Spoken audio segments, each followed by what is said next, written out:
ليه كل لما تعمل دايت وتخس ترجع تتخن اكتر؟ المشكله مش في الاكل ولا في الاراده، المشكله ان خلايا جسمك ما بقتش بتسمع كلامك. في حاجه علميه بتحصل في جسمك هي اللي مسببه كل ده، وهي مقاومه الانسولين. والنهارده هفهمك بالظبط ايه اللي بيحصل وليه العضلات هي الحل ومش موجوده للشكل وبس. العضلات هي الباي باس بتاعه السكر اللي بتظبط السكر من غير اي انسولين، وهقول لك ازاي ترجع جسمك يحرق دهون تاني ببروتوكول علمي متكامل. انا كريم، دكتور علاج طبيعي في المانيا وماجستير تغذيه. يلا نبدا الفيديو. ايه هي مقاومه الانسولين اصلا؟ هو بيعتبر زي قفله هرمونيه. من الاخر جسمك بيطلع انسولين كتير قوي لفتره طويله، ولما الانسولين بيطلع جسمك بيبقى محطوط في المود ان هو بيخزن دهون، وبالتالي لما الجسم بيبقى في مود تخزين الدهون ما بيعرفش يحرق الدهون. بقى في مشكله تانية بقى على الليفل بتاع الخلايا للاسف بتفقد قدرتها انها تهضم الكربوهيدرات، تديك طاقه من الكربوهيدرات ديت بسبب الخلل اللي ماشي في الانسولين. الانسولين من الاخر لما انت بيبقى عندك جلوكوز كتير في الدم عندك بعد ما بتاكل وانت محتاج طاقه، بيقوم يدخله في شويه عمليات في الجسم تديك طاقه. لو انت مش محتاج طاقه بيخزنوا دهون. نرجع بقى للخلايا. تخيل الخلايا دي اكنها باب، والجلوكوز يعتبر هو الريموت اللي هيفتح الباب، وفي شويه املاح كده مهمه في الدم هقول لك عليها، هي دي الكهرباء بتاعه الباب. فالمفروض اللي بيحصل كالاتي: انت الجلوكوز بيخش اللي هو الريموت، بيقوم يدوس عشان الباب يفتح والمينرالز تبقى موجوده، فالباب يقوم يفتح وتقوم الخلايا بتاعتك تاخد الجلوكوز وتحرق. اللي بيحصل بقى لما انت بيبقى عندك مقاومه انسولين، الباب ما بيفتحش فبيفضل الجلوكوز بتاعك عالي والخلايا مش عارفه تاخده، وهي دي من الاخر مقاومه الانسولين. الانسولين يبقى عالي لفتره طويله من غير ما يقدر يتحكم في الجلوكوز. السؤال مش هل عندك مقاومه انسولين، ما كده كده انت بتتفرج على الفيديو اكيد عندك مقاومه انسولين، بس انت انهي نوع من مقاومه الانسولين؟ هو ده السؤال الاهم. يلا نشوف. اول نوع من الناس اللي بيبقى عندهم مقاومه الانسولين الناس اللي ما بتقدرش تهضم الكربوهيدرات بشكل كويس. في نوعيه ناس معينه بتيجي تاكل الكربوهيدرات بتلاقيه تقل وبقى دايخ ومش قادر يعمل اي حاجه، وتلاقي جاله انتفاخ في بطنه، وبتلاقيه بيتخن بسهوله. الناس دي بيجي لها مقاومه الانسولين.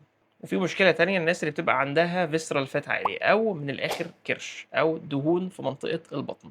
المشكله الدهون في المنطقه دي بالذات بتطلع هرمونات منها الكورتيزول اللي هو الاستريس هرمون، ده بيخلي جسمك ان هو بيخزن دهون اكتر من ان هو بيحرق. وفي بقى الناس اللي هي بتبقى كرونيكلي فاتيجد، اللي هو تعبان على طول، بتلاقي عنده على طول بسبب مثلا نقص النوم او ستريس عالي في الشغل، بتلاقي دايما السكر بتاعه بيهبط وبيبقى محتاج ان هو ياكل سناكس كتير في الشغل.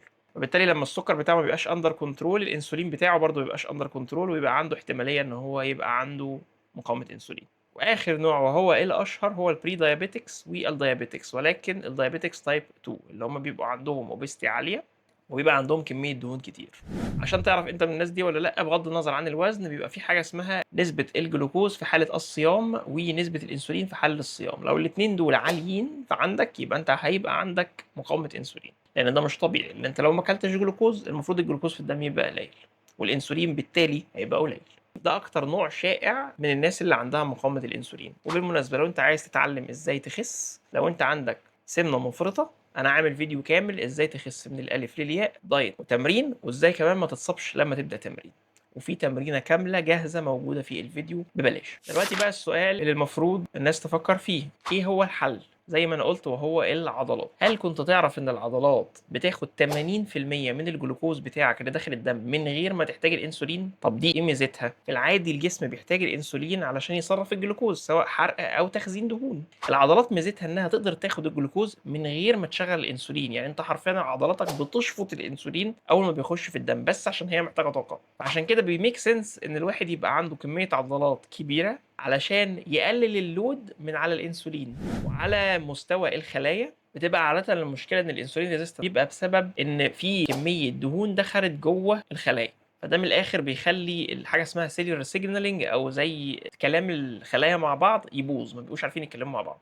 فلما انت بتتمرن الخلايا ديت تخلص من الدهون اللي جواها عشان انت محتاج طاقة، فبتخلي الخلايا تعرف تتكلم مع بعضيها، وبالتالي الانسولين يشتغل بشكل احسن. وفي ميزة حلوة بقى اسمها الميتابوليك فليكسبيليتي او الحرق الفليكسبل. يعني من الاخر انت لو عندك عضلات هي بتسمح لك ان انت لو انت صايم بتقوم تخش جوه وتحرق الفاتس بتاعتك، ولو انت واكل تحرق كاربس. طيب عرفنا ان العضلات مهمه، نبنيها ازاي بقى؟ مش لازم تشيل 200 كيلو ولا حاجه. هقول لك بالظبط دلوقتي في 5 نقط سهلين وبساط ازاي تبني عضلات بشكل مظبوط علشان تقدر تقاوم مقاومه الانسولين. رقم 1: حده التمرين.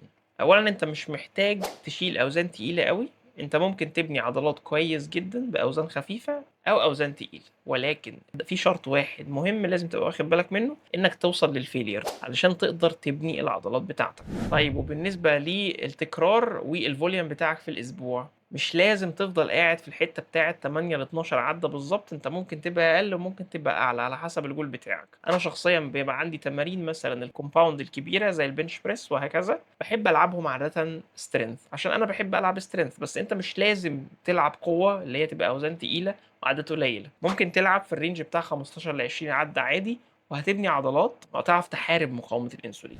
وبالنسبه للفوليوم بتاعك لازم تحافظ ان العضلات الكبيره من 15 ل 20 ست في الاسبوع او تمرينه في الاسبوع، والعضلات الصغيره من 6 ل 8. انت المفروض تستيميوليت العضلات بتاعتك او تحفز العضلات بتاعتك على البناء قد ايه في كل اسبوع؟ المفروض ان انت تحاول تبقى من مرتين لثلاثه في الاسبوع. طب هتعمل كده ازاي؟ لو انت مثلا هتروح الجيم 3 مرات بس، ممكن تلعب مثلا 3 مرات ابر لور، وتحاول في اليوم بتاع الابر تلعب فيه ديد ليفت او حاجه ليها علاقه بالرجلين، او ممكن تلعب تمرينه فول بادي 3 ايام في الاسبوع، فانت كده هتستيميوليت نفس العضلات 3 مرات في الاسبوع.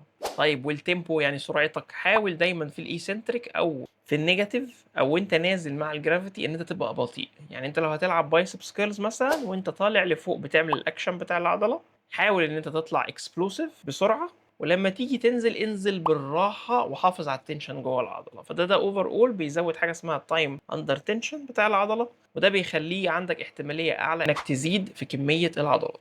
وفي بقى تمارين معينه بيسموها الجلوكوز سينك او شفطه الجلوكوز، دي بتبقى ايه هي؟ التمارين الكومباوند، بمعنى التمارين اللي بتشغل كذا عضله في نفس الوقت، او التمارين اللي مش ايزوليشن. اكزامبل على كده مثلا تمرينه البنش بريس دي تعتبر تمرينه كومباوند لان هي بتشغل الشيست وبتشغل التراي مع بعض وجزء من الكتف صغير.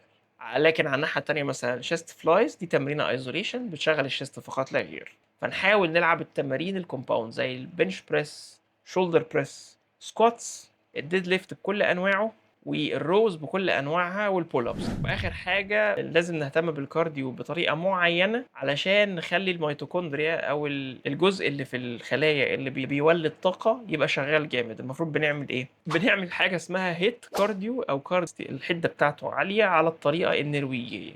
دي بتبقى ماشيه ازاي؟ بتبقى 4 عدات في 4. انت المفروض بيبقى مطلوب منك 4 دقايق ان انت تحاول تبقى الانتنسيتي بتاعتك من 80 ل 90%، يعني تبذل مجهود كبير، وبعد كده بعد ما تخلص ال4 دقايق دول بتاخد 3 دقايق راحه، بتبقى انت المجهود بتاعك اقل من 50%، وبتعمل دي كده عده واحده، وبتعمل كده 4 مرات. دي بتعلي قدره العضلات والخلايا انها تحرق جلوكوز جامد قوي. وطبعا الاكل مهم، الحكايه مش بس في التمرين، ده مهم قوي كمان الاكل، نوعيه الاكل اللي انت بتاكلها وطريقتك في ادخال الاكل في خلال يومك. في ناس كتير قوي بتغلط في اول وجبه في يومها بتبوظ اليوم كله. اول حاجه بلاش في الفطار الحاجات الريفايند، ده بمعنى ايه؟ بلاش بقى التوست والعيش الابيض والسيريال والحاجات اللي فيها سكر عالي. ليه؟ عشان لما هتاخد سكر الانسولين بتاعك هيعلى جامد قوي، وبعد لما الانسولين يعلى جامد هيقوم يخف وتقوم انت تجوع ويخليك تفضل جعان طول النهار. فالافضل الفطار بتاعك حاول ان هو يبقى فيه بروتين عالي وفايبر، وعلى الناحيه التانيه حاول تاكل الهول فودز او الاكل اللي فيه الحبه الكامله، يعني حاول تاكل العيش اللي فيه رده عاليه، او حاول تاكل العيش اللي فيه اوتس، وتحاول تاكل كمان مع الاكل بتاعك بروتين عشان تفضل شبعان فتره طويله. في حاجه لو عرفت تعملها يبقى تمام، لو ما عرفتش مش مشكله. لو عرفت في الفطار بتاعك تاكل من 60 ل 100 جرام بروتين، ورقم يبان ان هو كبير، بس لو عرفت تقدر تعمله هيبقى حلو قوي. كل ما انت تاكل بروتين كتير في الفطار كل ما انت هتفضل شبعان لفتره اطول. في سبلمنتس مهمه ممكن تاخدها زي الاوميجا 3 فاتي اسيد، بتبقى مهمه قوي عشان تسهل السنتر سيل سيجنالينج او الخلايا تتكلم مع بعضيها كويس. شويه بقى هابتس حلوه تقدر تعملها في الاكل بتاعك علشان تخلي الدنيا اوبتيمال على قد ما تقدر وتحارب مقاومه الانسولين. حاول تاخر الفطار بتاعك بساعتين، عشان انت بطبيعه الحال اول ما بتصحى الكورتيزول بيبقى لسه عالي من النوم بالليل، في كده كده جسمك بيطلع جلوكوز جامد قوي عشان انت لسه ما اكلتش، انت كنت صايم طول الليل ما اكلتش حاجه. فبلاش تقوم تاكل على طول، علشان لو كلت على طول في اول ساعتين بتقوم تعلي الانسولين كمان، فده بيخلي هرمونات كتيره تشتغل مع بعض وبيخليك تجوع تاني بعديها ابسط. حاول تعمل الانترميتنت فاستنج او الصيام المتقطع، ده بيبقى لطيف قوي علشان هو بيخلي الانسولين بتاعك هادي فتره طويله في اليوم بتاعك وبيحسن مقاومه الانسولين. وانت بقى بتتمرن في الجيم مسموح لك انك تاخد كاربس سريعه. طب ايه ميزه حاجه زي كده؟ عشان المشكله اللي احنا كنا قلنا عليها قبل كده ان الخلايا بتاعتك بتفقد قدرتها انها تهضم الكربوهيدرات. فانت مثلا لو اكلت لك نص موزه صغيره في نص التمرين، بس لازم يكون التمرينه تقيله هتشيل فيها اوزان تقيله او الانتنس بتاعتها عاليه، ده بيبدا يمرن الخلايا بتاعتك انها تبدا تهضم الكربوهيدرات من غير استخدام الانسولين. وبعدين بعد كل وجبه اذا امكن، ويفضل كمان اهم حاجه بعد العشاء، تروح تتمشى ربع ساعة. ده بيدي سيجنال كبيرة في جسمك ان احنا دلوقتي مش هنخزن فات، لا ده احنا هنحرق. لو مش هتقدر تنزل تتمشى في الشارع، ممكن تحاول تتمشى في البيت او تعمل اي حاجة فيزيكال في البيت، زي مثلا انك تنظف البيت. وكمان على ناحية الهرمونات، بيشغل الباراسيمباثيك سيستم اللي هو بيخليك تبقى هادي، مش بيخلي ضربات قلبك عالية، وبيقلل افراز الكورتيزول بالليل، وكمان بيساعدك انك تحرق دهون طول ما انت نايم. محدش كده بيحتاج سبلمنتس كتيرة قوي عشان يعرف يحارب مقاومة الانسولين. هما 3 بس اللي مهمين. المغنيسيوم، يا ريت تاخد مغنيسيوم من 400 ل 500 مللي جرام في اليوم، عشان ده بيساعدك على النوم وبيحافظ على الليفلز بتاعت الطاقة بتاعتك كويسة.